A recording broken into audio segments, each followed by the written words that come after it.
talked with George yesterday and found that Clarence Darrow and George C. Scott may be the best at what they do, although they don't always see eye to eye. You say that you have to subliminate your own predilections when you play him because you don't always agree with his philosophy. Yeah, that's true. We don't agree at all in a lot of things, but that's not important if you believe in the character that you're doing. The death penalty is one thing you don't agree with him on. That's true. He was against it, and I'm not. There are other things. I'm sure he was. He was a radical, and I'm not. I'm sort of a half-assed conservative and moderate conservative, I guess you'd say.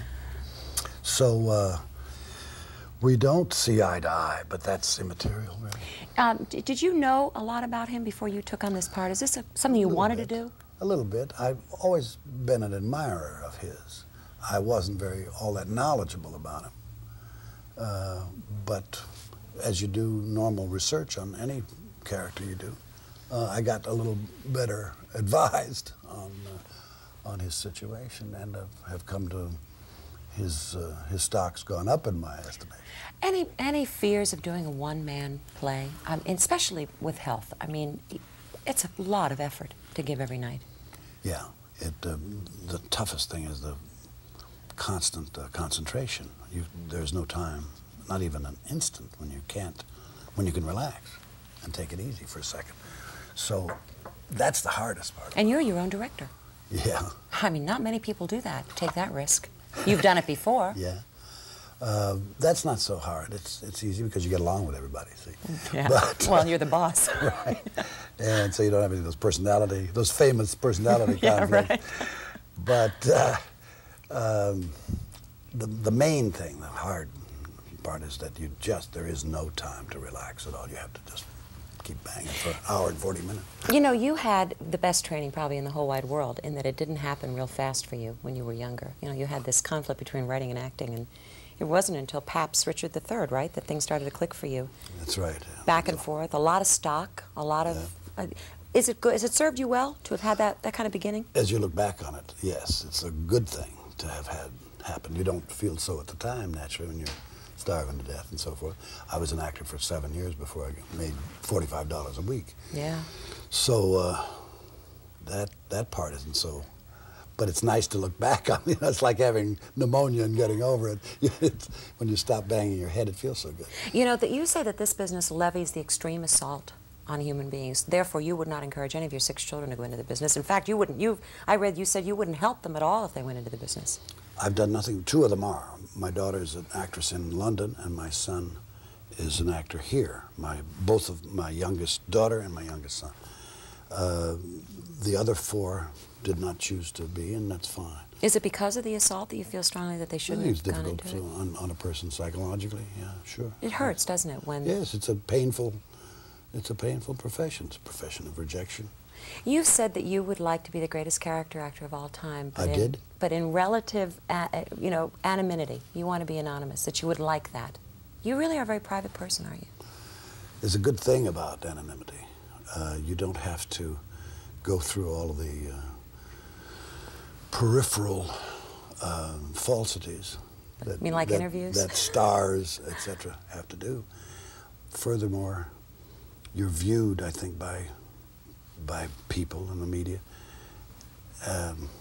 as a thing, as an entity, more so than as a force or a talent. Those are things that are bad about being famous or whatever. I heard Dick Burton say one time, and I agreed with him categorically, that one of the things he had lost since he became prominent or well-known was the ability to examine other people, which is part of the actor's trade, because he couldn't do that anymore. He couldn't go to out-of-the-way places and sit and watch like a painter can sit and watch. Couldn't get close to the common man anymore. Couldn't, because he himself was now an object of attention. He had lost the ability to analyze others, which is a great trait for actors. It's a shame. Was it in 1962 you told the Academy of Arts and Sciences, take my name off the list, don't even nominate me for anything, I don't want to be a part of it? I don't recall the year, but... But you did it? Yeah. Why? Well, it's an old story. I just never wanted to be involved in that part of the business. That, just not my bag. No value to it for you? I don't think so. I think it's a detriment, as a matter of fact. Do you think you ride your laurels when you're given that kind of Many people don't agree with it. Yeah, many people don't Many agree with people you. Your life has changed a lot. You've had 2 years of sobriety now. Did you have to take a personal inventory to get to this place in your life? Have you changed? No, no. The only reason I'm sober is because I didn't want to die. Well. And that's why.